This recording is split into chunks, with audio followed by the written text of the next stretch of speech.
In our Rube Goldberg machine, we use marble works to demonstrate the difference between distance and displacement. The distance the marble traveled is how far it went from top to bottom through the marble works. The displacement is the net change in position of the marble. Prior to the marble works, we used a rubber band to launch our marble. The marble then had a certain speed, which is a scalar.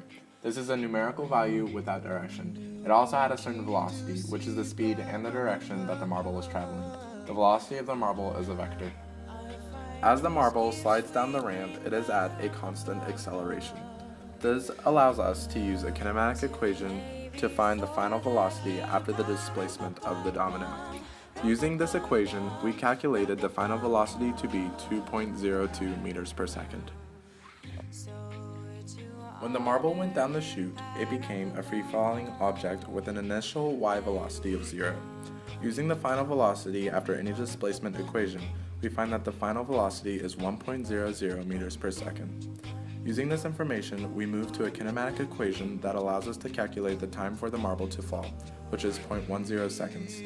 You can also use kinematic equations to find the displacement of the marble when it is halfway in time through the path of its descent.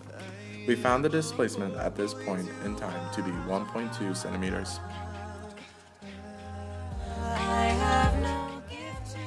At the end of the apparatus, a line of dominoes falls to hit the golf ball off the ping pong table into a box. The force of the domino hitting the golf ball projects the golf ball off the table in the path of the shape of a parabola.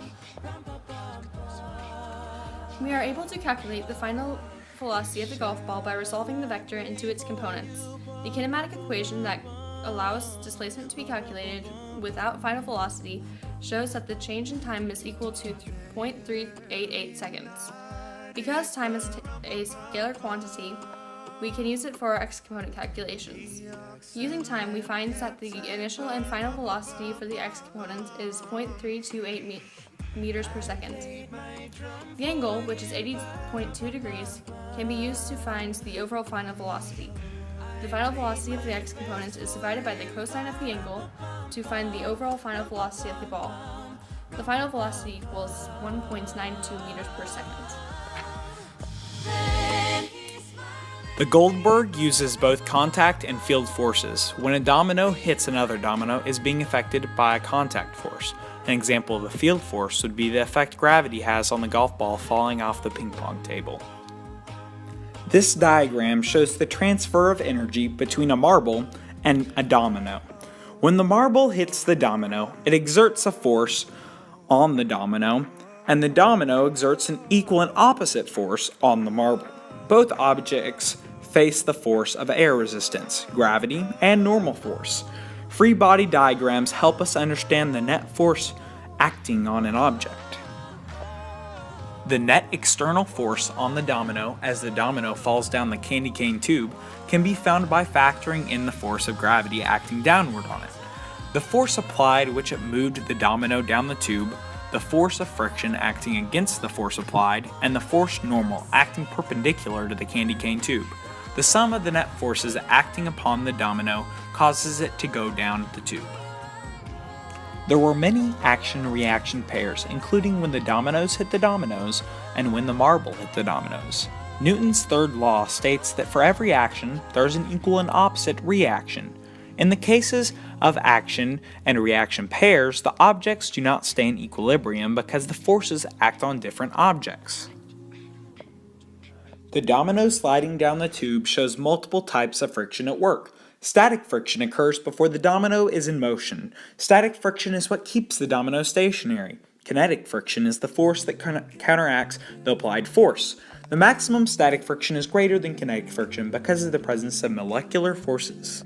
The domino cannot slide down the candy cane tube without being hindered by the force of friction. One can find the coefficients of friction by using these following equations. Mu s is 0.15 and mu k is 0.10. Therefore, it took 0.027 newtons to initially move the domino and 0.018 newtons to keep the domino in motion. Scientific work occurs when a force is used to move an object over a distance. The force of the rubber band performs work on the marble as the marble is launched into the air down the marble work. Work is also performed on the first domino as the marble exerts a force on it and knocks it over.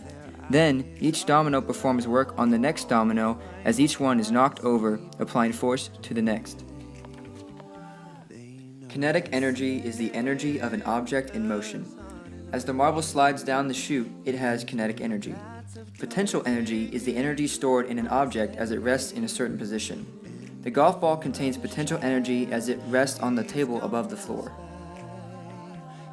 The two types of potential energy are elastic and gravitational. Elastic potential energy is energy stored due to the stretching or compressing of an elastic material. This type of energy is stored in the rubber band as it is stretched back. Gravitational potential energy is the energy stored in an object as a result of its vertical position or height. The golf ball has this energy in relation to the floor as it rests on the table above. Gravitational potential energy is calculated by multiplying the mass of the object, the acceleration due to gravity, and the height of the object relative to what is zero. The golf ball's mass is 0.05 kilograms. The acceleration of gravity is 9.81 meters per second squared, and the ball has a vertical displacement of 0.737 meters. When multiplied together, the potential energy of the golf ball is calculated to be 0.36 joules. Mechanical energy is the sum of potential and kinetic energies. The conservation of mechanical energy states that the total mechanical energy in a system remains constant except in the presence of frictional forces. This law can allow one to find the velocity of the golf ball as it falls off the table into the box. If air resistance wasn't present, the gravitational potential energy would be equivalent to the kinetic energy. This gives us the equation mass times gravity times height, or potential energy gravity, equals 1/2 mass times velocity squared, or the kinetic energy equation. The potential energy of gravity is calculated to be 0.36 joules and the mass of the golf ball is 0.05 kilograms. This calculates the velocity to be 3.8 meters per second. Hey, I'm sure many of you were worried that we wouldn't get our project up on time, but hopefully it will be. Yeah, because it is currently almost midnight, and we will possibly have it in by the deadline. And so this has been a synopsis of every single possible physics concept you might hope to know. Ever. Like, Or legitimately. not. So, fun to make, many hours. But not as many as the trebuchet, am I right? Anyways, Okay. Merry So, Christmas. Merry Christmas. Yeah. Break.